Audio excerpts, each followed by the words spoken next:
하나님의 말씀, 이 하나님의 말씀을 언약의 책이라 말씀합니다. 그러냐면 이게 약속의 말씀이기 때문에 그렇습니다. 하나님께서 우리와 약속을 맺어 주셨습니다. 우리는 하나님과 약속을 맺은 계약적인 관계입니다. 그런데 이 약속에는, 계약에는 갑이 있고 을이 있습니다. 약속은 혼자 할 수가 없습니다. 약속은 그 대상이 있습니다. 우리가 흔히 갑이라고 하고 을이라고 하는데, 갑의 입장이라고 하면 그 계약의 주도권을 가지고 있는 사람이라 할 수 있습니다. 을은 좀 따라야 하는 그런 입장을 가진 사람이라 말하고요. 또 이 약속을 할 때 일방적으로 갑에게 유리한 약속이 있습니다. 그래서 계약 당사자 간에 좀 유리한 사람을 갑이라 하고 불리한 사람을 을이라 이렇게 평하기도 합니다. 그래서 갑질한다, 이런 표현을 사용하기도 합니다. 갑과 을이 동등한 입장에서 계약을 해야 되지만 그렇지 않을 때가 정말 많습니다. 우리가 회사에 들어갈 때 그렇지 않습니까? 고용하는 입장과 고용당하는 입장입니다. 그러니까 당연히 회사가 갑이 되고 들어가고자 하는 지원하는 사람이 을이 됩니다. 그런데 꼭 그렇지만도 않은 때가 있습니다. 어떤 때 그렇습니까? 회사에서 꼭 필요한 사람을 고용할 때에는 그 입장의 차이가 납니다. 그래서 반대로 회사가 을이 되고 고용하고자 지원하는 사람이 갑이 되는 때가 있습니다. 그래서 협상 테이블이라는 곳에 앉게 됩니다. 각자가 서로 더 유리한 계약을 하기 위해 이렇게 협상을 하기도 합니다. 이런 계약의 관계는 우리들 살아가면서 늘 매번 맞이하게 됩니다. 우리가 물건을 살 때도 그렇고 차를 사고 팔 때도 그렇고 늘 이렇게 딜러와 치열한 눈치 싸움을 이렇게 하게 됩니다. 파는 사람은 좀 더 많은 이익을 남기고자 하는 것이고 또 사고자 하는 사람은 좀 더 싸게 사려고 합니다. 집을 사고 팔 때도 그렇고 리스 계약을 할 때도 마찬가지입니다. 그래서 이런 계약을 하게 될 때 우리가 좀 더 유리한 계약을 했을 때 이겼다, 내가 좋은 결과를 맞았다 이렇게 표현합니다. 물론 이 계약 관계들은 서로가 좋은 일들입니다. 어때서 그렇습니까? 물건을 파는 사람도 물건을 사는 사람도 그 필요에 따라 경제관계를 하는 것이기 때문에 그렇습니다. 문제는요, 이 계약이 파기되었을 때 문제가 발생합니다. 얼마 전 제 둘째 아이가 아파트를 중간에 해지하게 됐습니다. 그래서 페널티를 물라 그래요. 페널티를 물라 하는데 2달치를 페널티를 물라 그래요. 그래, 그거 인정. 2달 정도 페널티 무는 걸 인정합니다.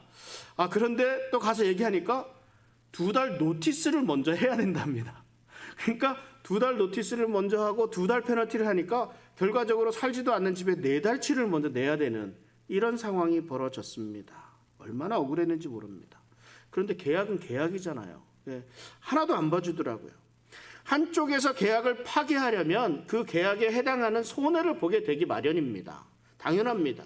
그런데 그 손해가요, 좀 합리적이라는 생각이 들면은 받아들이는데 그렇게 억울하지 않은데요. 그 합리적인 것 거기서 좀 더 많이 더 많이 손해를 보게 된다. 이러면 좀 억울한 마음도 들고 좀 이렇게 아쉽기도 하고 화가 많이 나기도 합니다. 그래서 우리가 계약서를 잘 확인해야지요. 오늘 왜 이런 말씀을 드리느냐? 신명기 28장은 축복과 저주의 말씀을 전해주시고 있습니다.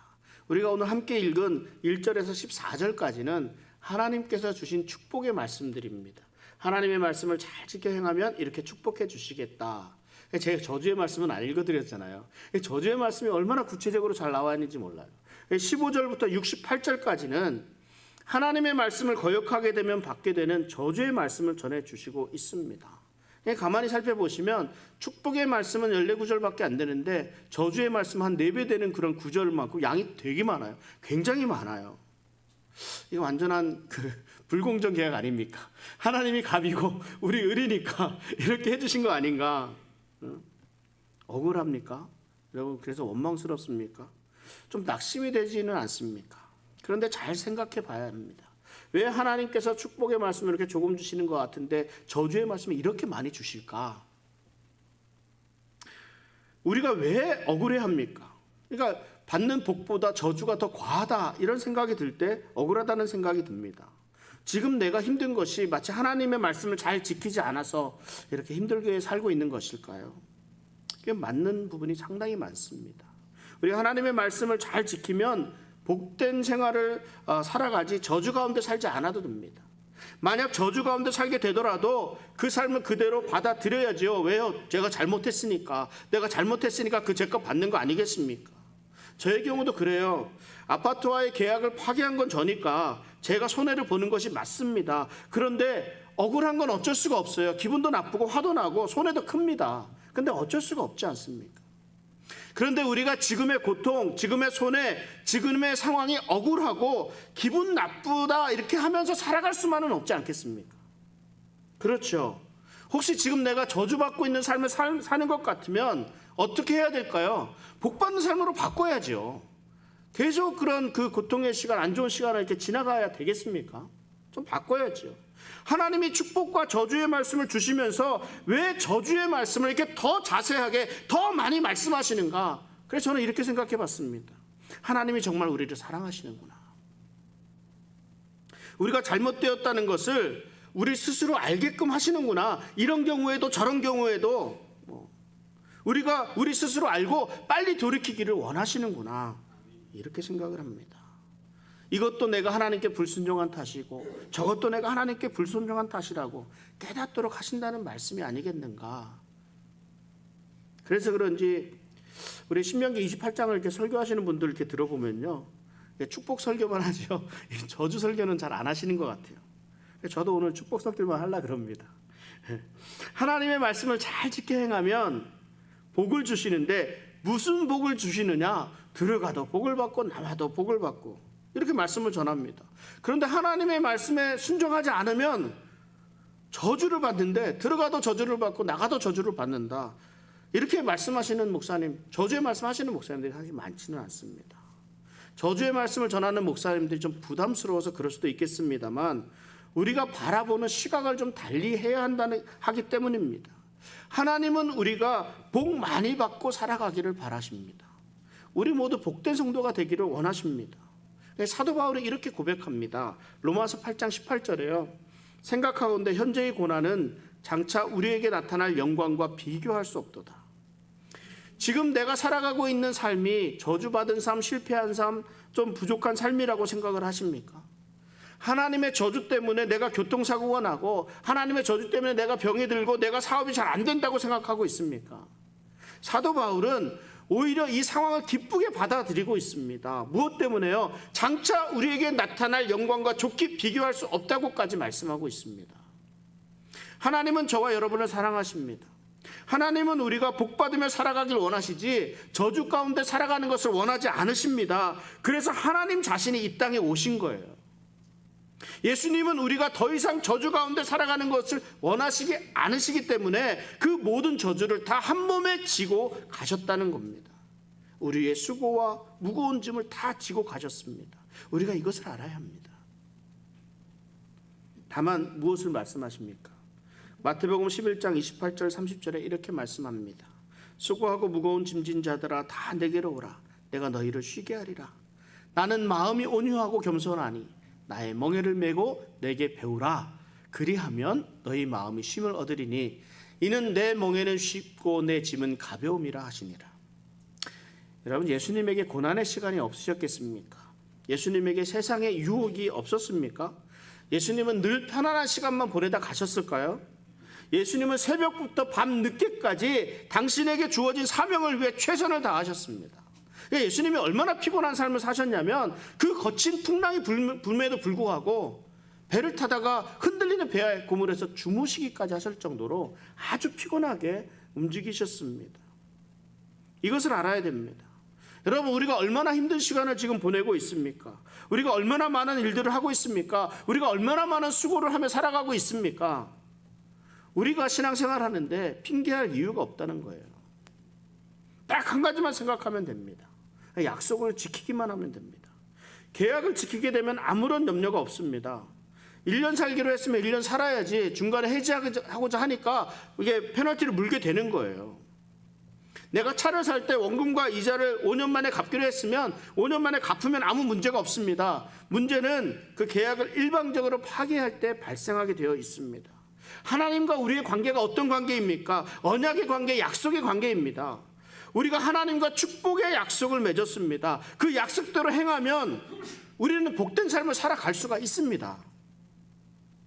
축복받은 삶을 살아갈 수 있습니다. 이것이 그리스도인의 삶의 그냥 비밀 아닌 비밀이고 방법 아닌 방법입니다. 그냥 하나님 말씀대로 살아가면 됩니다. 오늘 본문 2절에 뭐라고 말씀하고 있습니까?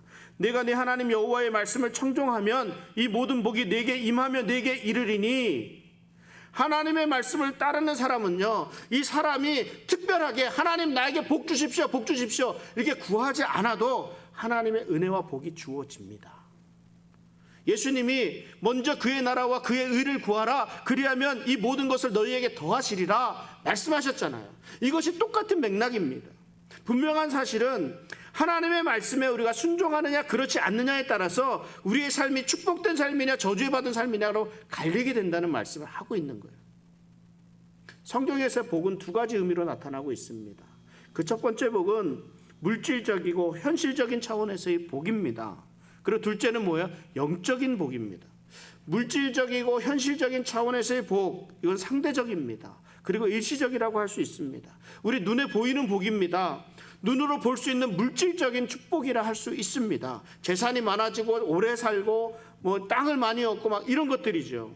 외형적이고 물질적인 측면의 복, 이런 복들은요, 구약시대에 우리가 하나님의 뜻을 정확히 알 수 없으니까 하나님의 뜻을 따른 사람들이 어떻게 살아가게 되느냐, 이것을 나타내 주시기 위해 주신 복이 이 물질적인 복이에요. 축복이란 말입니다. 그러나 예수님이 이 땅에 오셔서 복의 개념을 확실히 해주셨습니다. 이 영적인 복, 우리가 진정 추구해야 되는 복이 무엇이냐 이거죠. 내재적인 복, 이 영적인 복의 개념을 선포하셨습니다. 그래서 어떻게 말씀하십니까? 마음이 가난한 자가 복이 있다고 말씀하셨습니다. 예수님의 이름으로 고난을 받는 자들이 복이 있다고 말씀하셨습니다. 그런데 이거 아십니까? 구약시대에나요, 신약시대에나 이 복에 대한 성경적인 개념은 똑같다는 말입니다. 바로 이 참된 복은 우리 인간들이, 사람들이 추구해서 얻어지는 것이 아니라는 거예요. 우리가 복을 달라고 해서 복이 주어지는 것이 아니라는 말입니다. 복은 하나님에게서부터 오는 것이 복이에요. 하나님으로부터 인간에게, 우리에게 오는 것이 복인데, 이것은 어떤 거에 그 기반을 두고 있습니까? 우리가 하나님의 말씀, 하나님의 뜻에 순종하느냐 그렇지 않느냐. 결국 이것은 하나님과 우리가 얼마나 바른 관계를 맺어가고 있느냐 그렇지 않느냐에 따라 달려있다는 겁니다. 여러분, 이 말씀 한번 보세요. 창세기 15장 1절에 이렇게 말씀합니다. 이후에 여호와의 말씀이 환상 중에 아브라함에게 임하여 이르시되, 아브라함아 두려워하지 말라. 나는 네 방패요 너의 지극히 큰 상급이니라. 또 이 말씀 한번 보세요. 요한복음 15장 5절 말씀입니다. 나는 포도나무요 너희는 가지라. 그가 내 안에 내가 그 안에 거하면 사람이 열매를 많이 맺나니 나를 떠나서는 너희가 아무것도 할 수 없음이라. 여러분, 이 말씀 구절을 보고 복에 대한 것을 어떻게 생각하십니까? 복이 하나님이 우리에게 주시는 어떤 유익, 이것이 아니라 하나님 자신이 복의 근원이라는 말씀이에요. 하나님이 복이에요. 나에게 있어서 하나님이 복입니다. 예수님이 복이에요. 그러니까 우리가 잘 생각해야 됩니다. 하나님의 말씀에 대한 순종이 복을 받기 위한 수단이 되어서는 안 된단 말이에요. 복을 받는 수단이 아니라 하나님께서 우리의 복이 되어 주신 데 대한 우리의 삶이 그렇게 드러나는 거죠. 그러니까 여러분, 복 많이 받으시기 바랍니다. 우리는 복 받기 위해서 신앙생활을 합니다. 그래서 우리가 말씀에 충성해야 합니다. 열심히 헌신해야 됩니다. 그래야 복 받는 성도가 될 수 있습니다. 아멘이요? 아멘 하시면 안 되는데 정말 그래요? 이렇게 하면 너무 좋잖아요. 여러분, 열심히 신앙생활하고 열심히 헌금하고 뭐 열심히 하면 복 받는 사람 될 겁니다. 그건 얼마나 좋은 말이에요. 근데 그렇지가 않습니다. 여러분, 그렇지가 않아요. 예수님을 믿는 저와 여러분들은 이미 복 받은 성도예요. 우리가 복을 추구해서 복을 받게 하고 복을 달라, 이게 아니라 우리는 이미 복 있는 사람이라는 거예요. 왜? 우리에게 하나님이 계시니까. 우리가 예수님 안에 거하니까 우리는 복 받은 사람이에요. 복 받은 사람.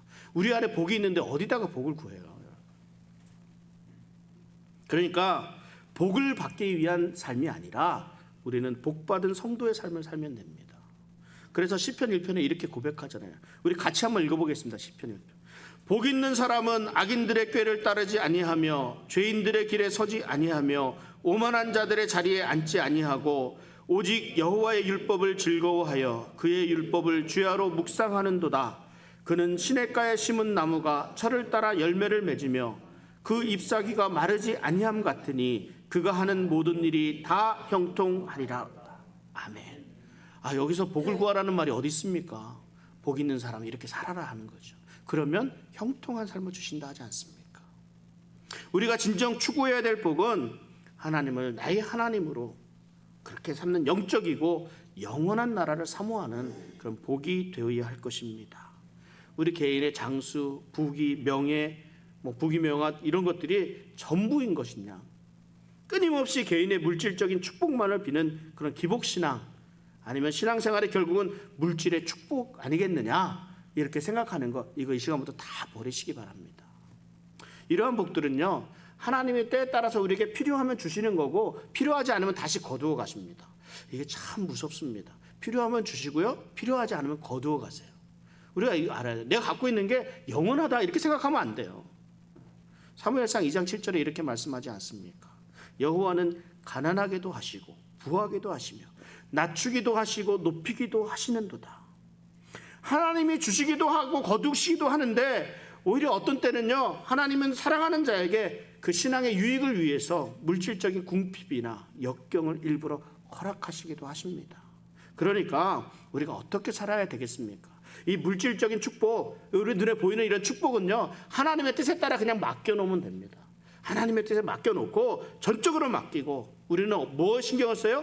매일매일을 하나님과 올바른 관계 맺는 것에 신경 써야 합니다. 그래서 어떻게 신경 쓰며 하나님의 말씀에 순종하는 삶을 살아야겠습니까? 우리는 모두 예수님을 닮아서 자라가는 사람들입니다. 같은 목표를 향해서 나아갑니다. 그런데 결과는 조금씩 다르잖아요. 벌써 수년째 우리가 예수님을 닮아가야 합니다, 막 이러고선 살아왔지 않습니까? 그런데 어떤 사람은요, 금방금방 성장하는 사람이 있습니다. 성숙해지는 사람이 있습니다. 반면에 어떤 사람은 몇 년이 지나도 그대로인 사람들도 있습니다. 신앙이 자라가지 못합니다. 금방금방 신앙이 자라가고 성숙해져 가는 사람에게 어떤 비결이 있을까요? 그 비결이 있다 그러면 바로 순종하는 삶의 그 비결이 있습니다. 하나님의 큰 은혜와 축복을 받는 사람은 성경적인 지식이나 교회 상황을 많이 아는 사람이 아니고 바로 하나님의 말씀에 순종하는 사람입니다. 조금 배우면 배운 그대로 순종하는 사람이 바르게 그리고 빠르게 성장해 가는 것을 보게 됩니다. 매일매일 한 주간 한 주간 눈에 띄게 우리 성장하는 우리 성도님들 되시기를 바랍니다. 그에 따른 하나님의 축복이 그 삶에 가득하시길 주님의 이름으로 축원합니다. 여러분, 어떤 사람이 되고 싶으십니까? 어제 일자로요, 한국에 있는 기독교보에 우리 교회 탐방 기사가 실렸습니다. 그러니까 지난 노회 때 이곳에 방문하셨던 기자분이 계셨어요. 장로님이신데 우리 교회를 다녀가신 소감을 그냥 기사로 우리 사진 몇 장 달라 그래갖고 인터뷰해갖고 이렇게 좀 실었습니다. 아직 부족한 것이 많지만 이 일을 계기로 그래도 매스컴에 우리 교회가 탔잖아요. 얼마나 좋아요. 좋습니다. 그래서 더 열심히 해야 되겠다 이런 생각을 또 가지게도 되었습니다. 유명해진다는 거 좋습니다. 좋은 교회, 좀 신실한 교회, 행복한 교회로 소문난다는 것은 정말 좋습니다. 우리 교회뿐만 아니라 개인적인 삶도 마찬가지입니다. 그런데 이런 바람이 우리만 그렇게 생각하겠습니까? 나만 좋고 나만 유명해지고 나만 뭐 잘되고 했으면 좋겠다는 바람이 우리만의 바람이 아니라는 것을 여러분은 알아야 합니다. 하나님도 우리가 뛰어난 존재가 되기를 원하십니다. 오늘 본문 1절 말씀을 다시 한번 읽어보죠. 같이 한번 읽겠습니다. 내가 내 하나님 여호와의 말씀을 삼가 듣고 내가 오늘 내게 명령하는 그의 모든 명령을 지켜 행하면 네 하나님 여호와께서 너를 세계 모든 민족 위에 뛰어나게 하실 것이라. 아멘. 이게 무슨 말이에요? 누가 봐도 저 사람은 하나님의 축복을 받았다고 할 수 있도록 해 주시겠다 하시는 말씀입니다. 우리들은 특별한 존재들입니다. 하나님이 택하시고 부르셨습니다. 그리고 우리가 모든 민족과 모든 사람 위에 높이 들림 받기를 하나님이 원하십니다. 우리들 삶이 다른 사람들과 별반 다를 것이 없어 보입니다. 남들 사는 만큼 살아가는 것 같습니다. 그래서 저는 좀 평범하게 살아간다는 것을 좀 좋아하는데 이 평범하게 사는 것 자체가 쉽지가 않습니다.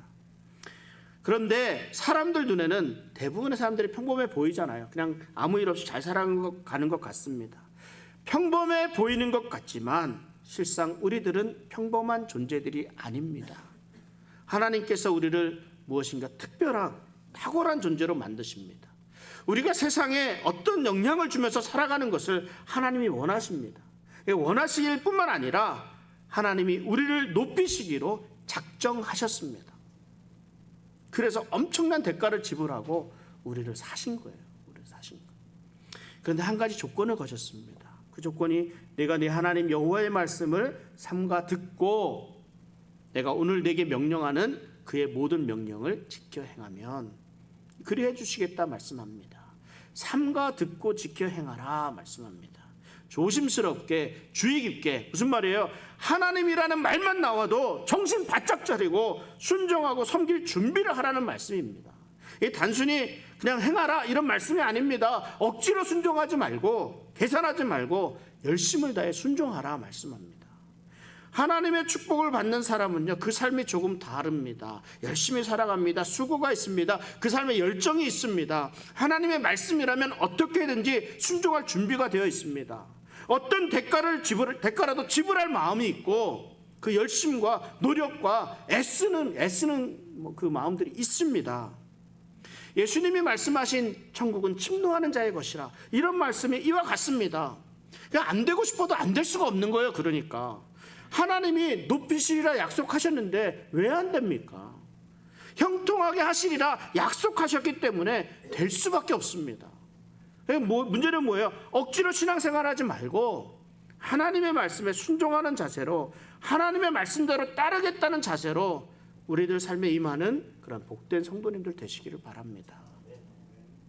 이렇게 열심히 순종하며 살아가는 성도의 삶에 하나님이 순종하는 삶에 대해서 어떻게 보답해 주시느냐, 어떻게 축복해 주십니까? 저는 이 말씀을 읽기만 해도 흥분이 됩니다. 이 말씀에는 자체적으로 흥이 있는 것 같아요. 그래서 운율이 있어요. 막 이렇게. 자, 오늘 다시 한번 읽어보죠. 오늘 본문 3절부터 6절까지, 28장 3절부터 6절까지 같이 한번 읽습니다. 성읍에서도 복을 받고 들에서도 복을 받을 것이며 내 몸의 자녀와 내 토지의 소산과 내 짐승의 새끼와 소와 양의 새끼가 복을 받을 것이며 네 광주리와 떡 반죽 그릇이 복을 받을 것이며 내가 들어와도 복을 받고 나가도 복을 받을 것이니라. 아멘. 아멘 소리가 이런 복 받는다는 게 많아요. 커요. 그렇죠?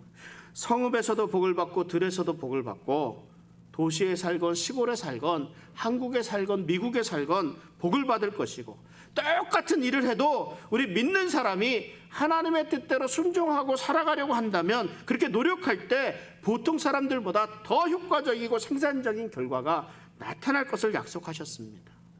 토지의 소산과 짐승의 새끼가 복을 받고 하물며 우리가 갖고 있는 광주리와 그 떡그릇, 떡반죽 그릇이 복을 받고 들어와도 복을 받고 나가도 복을 받을 것이니라.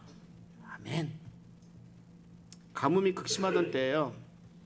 엘리야 선지자가 어느 과부의 집에 가서 먹을 것을 좀 달라고 합니다. 그때 그런데 이 과부는요, 아들이 하나 있었는데 한 줌의 가루밖에 없었습니다. 그래서 이제 이 가루로 떡을 만들어서 그 아들과 함께 먹고 이제 죽으려고 작정하고 있었습니다. 이럴 때 엘리야가 이 말을 듣고 집에 있는 가루 한 줌과 기름 조금 있는 것 가지고 떡을 만들어 와서 자기에게 가져오라고 말을 합니다. 이게 말이 됩니까? 조금 있는 거 자기 먹고 죽으려고 하는데 그걸 나를 위해서 가져오라고 하는데 이게 뭐 하나님의 사람으로서 할 수 있는 일입니까? 그런데 이 과부는요, 엘리야의 말에 그대로 순종합니다. 하나님의 사람의 말을 하나님의 말씀이라고 믿고 그대로 받습니다. 그렇게 순종하니까 엘리야가 축복합니다. 그랬더니 통에 가루가 떨어지지 않고 병에 기름이 사라지지 없어지지 아니하였다. 성경은 그렇게 말씀합니다. 이런 물질적인 축복만이 아니었습니다. 하나님의 말씀에 순종하면 신명기 말씀에 그 이어서 나오는 구절이 어떤 구절입니까? 대적이 몰려와도 하나님이 패하게 하셔서 한 길로 들어오지만 7길로 도망하도록 만드신다. 이렇게 말씀하십니다. 하나님의 사람에게, 하나님의 말씀에 순종하는 사람에게 아무도 해를 끼칠 수 없으리라 말씀하십니다. 하나님이 보호하시고 하나님이 인도하십니다. 모든 것이 합력해서 선을 이루는 삶이 하나님의 뜻대로 순종하며 살기를 원하는 우리 사람들에게 임하는 축복임을 믿습니다. 그런데 이렇게까지 축복하시는데요, 어디까지 축복하시냐면 8절을 다시 한번 보면요, 여호와께서 명령하사 내 창고와 내 손으로 하는 모든 일에 복을 내리시고 내 하나님 여호와께서 내게 주시는 땅에서 내게 복을 주실 것이며 하나님의 말씀에 열심히 순종하는 사람에게 그냥 한마디로 모든 것 다 축복해 주시겠다 말씀하는 겁니다. 사람인들이 확인할 수 있도록 손대는 모든 일에 축복해 주신다고 말씀하십니다. 그리고 하나님의 백성이 되고 모든 사람에게 존경받는 삶, 윤택한 삶, 이거 좋은 말씀 나오잖아요. 빌려줄지언정 꾸지 않는 삶, 머리가 될지언정 꼬리가 되지 않는 삶, 이런 것들 약속해 주셨습니다. 우리 이런 모든 축복의 삶이 우리 사랑하는 성도님들 가운데 가득하시길 주님의 이름으로 축원합니다. 그런데 이런 축복의 삶을 살기 위해서 어떻게 해야 된다고 말씀합니까? 하나님의 말씀에 순종해야 된다 말씀하는 거예요. 그런데 순종하기가 어디 그렇게 쉽습니까? 어렵습니다. 우리들 살아가면서 순종하지 못하는 이유가 수천 수백만 가지는 될 거예요. 정말 많습니다. 그런데요, 안타깝게도 순종하지 않으면, 하나님의 말씀을 따르지 않으면 어떻게 하시겠다 말씀하고 있습니까? 우리 잠깐 만만 한번 볼까요? 28장 15절부터 19절까지 이것도 같이 한번 읽겠습니다. 내가 만일 내 하나님 여호와의 말씀을 순종하지 아니하여 내가 오늘 내게 명령하는 그의 모든 명령과 규례를 지켜 행하지 아니하면 이 모든 저주가 내게 임하며 내게 이를 것이니 내가 성읍에서도 저주를 받으며 들에서도 저주를 받을 것이요 또 내 광주리와 떡 반죽 그릇이 저주를 받을 것이요 내 몸의 소생과 내 토지의 소산과 내 소와 양의 새끼가 저주를 받을 것이며 내가 들어와도 저주를 받고 나가도 저주를 받으리라. 다행스럽게 아멘 소리가 없으시네요. 놀랍지 않습니까? 그렇게 저절로 흥이 날 정도로 우리에게 주셨던 그 구절이 저주의 구절로 바뀌니까 얼마나 무서운지 모릅니다. 도시에 살거나 시골에 살거나 한국에 살거나 미국에 살거나 어디에서나 저주를 받을 것이요 들어와도 저주를 받고 나가도 저주를 받는다고 말씀합니다. 아프고 찢기고 망하는 고통의 삶이 될 것이라 말씀합니다. 무섭잖아요. 그러나 하나님이 우리에게 분명하게 말씀해 주십니다. 같이 한번 또 읽겠습니다. 28장 14절 말씀입니다. 내가 오늘 너희에게 명령하는 그 말씀을 떠나 좌로나 우로나 치우치지 아니하고 다른 신을 따라 섬기지 아니하면 이와 같으리라. 우리가 복잡하지 않게 살게 하신 하나님께 감사를 드려야 합니다. 여러분, 여러 가지 신경 쓸 것 없이요 그냥 하나님 말씀대로 그냥 어린아이와 같은 신앙으로 가지고 살면 됩니다. 하나님만 따라가면 되는 거예요. 얼마나 감사하는 일입니까? 이것이 처음에는 쉽지 않습니다. 왜요? 내가 너무 손해를 보는 것 같습니다. 먹고 살기마저 힘이 듭니다. 그런데 이 모든 것을 더하신다는 하나님의 말씀을 믿고 순종하게 되면 조금씩 자라가는 내 모습을 우리는 확인할 수 있게 됩니다. 우리가 운동할 때 한 번에 막 10시간 운동한다고 해서 내 몸이 건강해지고 내 근육이 막 불어나는 거 아니잖아요. 우리가 매일매일 조금씩 힘을 늘리고 근육을 늘려가야 건강한 육체가 되듯이 우리의 삶도 마찬가지입니다. 다만 중요한 것은 우리의 자세예요. 우리의 자세. 하나님의 말씀에 순종하려는 마음, 열정을 가지고 최선을 다하는 삶을 살아가면 하나님이 하늘의 문을 여시고 우리를 위해 예비하신 그런 큰 은혜와 축복을 풍성하게 허락하실 줄을 믿습니다. 우리 하나님의 말씀에 열심히 최선을 다해 순종하며 살아감으로 우리 복된 성도의 은혜를 풍성히 누리는 성도의 삶 되시기를 주님의 이름으로 축원합니다. 기도하겠습니다.